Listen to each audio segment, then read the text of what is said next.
وَإِذْ نَجَّيْنَاكُمْ مِنْ آلِ فِرْعَوْنَ يَسُومُونَكُمْ سوء العذاب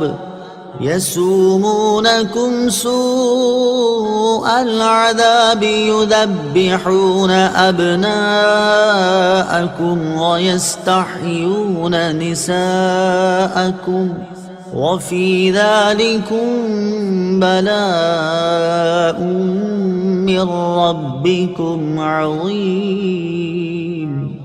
ترجمہ: اور یاد کرو جب ہم نے تمہیں فرعونیوں سے نجات دی جو تمہیں بہت برا عذاب دیتے تھے، تمہارے بیٹوں کو ذبح کرتے تھے اور تمہاری بیٹیوں کو زندہ چھوڑ دیتے، اور اس میں تمہارے رب کی طرف سے بڑی آزمائش تھی۔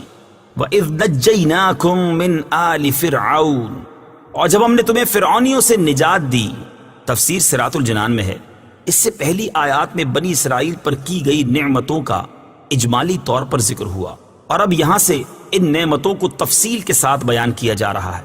چنانچہ ارشاد فرمایا کہ اے بنی اسرائیل، میری وہ نعمت یاد کرو کہ جب ہم نے تمہیں فرعون کی پیروی کرنے والوں سے نجات دی جو تمہیں بہت برا عذاب دیتے تھے۔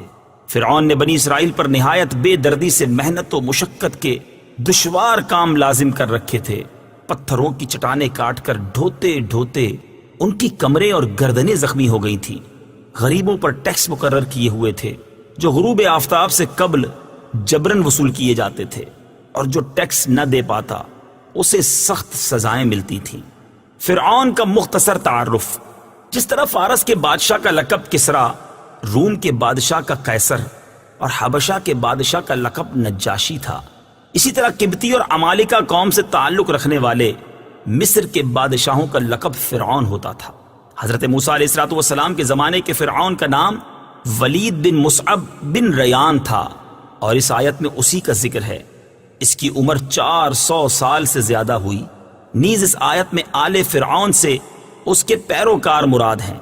یذبحون ابناءکم، وہ تمہارے بیٹوں کو ذبح کرتے تھے۔ تفسیر صراط الجنان میں ہے، فرعون نے خواب دیکھا کہ بیت المقدس کی طرف سے ایک آگ آئی اور اس نے مصر کو گھیر کر تمام قبطیوں کو جلا ڈالا، جبکہ بنی اسرائیل کو کوئی نقصان نہیں ہوا۔ اس خواب سے اسے بڑی وحشت ہوئی۔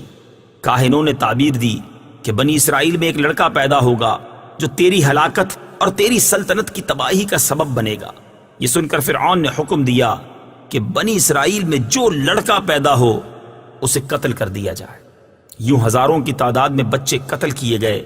قدرت الہی سے اس قوم کے بوڑھے جلد مرنے لگے تو قبطی سرداروں نے گھبرا کر فرعون سے شکایت کی کہ ایک طرف بنی اسرائیل میں موت کی کثرت ہو گئی ہے اور دوسری طرف ان کے بچے بھی قتل کیے جا رہے ہیں۔ اگر یہی صورتحال رہی تو ہمیں خدمتگار کہاں سے ملیں گے؟ اس پر فرعون نے حکم دیا کہ 1 سال بچے قتل کیے جائیں اور 1 سال چھوڑ دیے جائیں۔ تو جو سال چھوڑنے کا تھا اس میں حضرت ہارون علیہ السلام پیدا ہوئے، اور قتل کے سال حضرت موسیٰ علیہ السلام کی ولادت ہوئی۔ یہ واقعہ سورہ قصص کے پہلے رکوع میں کافی تفصیل سے بیان کیا گیا ہے۔ وَفِي ذَلِكُمْ بَلَاءٌ، اور اس میں آزمائش تھی۔ تفسیر صراط الجنان میں ہے، بلا امتحان و آزمائش کو کہتے ہیں، اور آزمائش نعمت سے بھی ہوتی ہے اور شدت و محنت سے بھی۔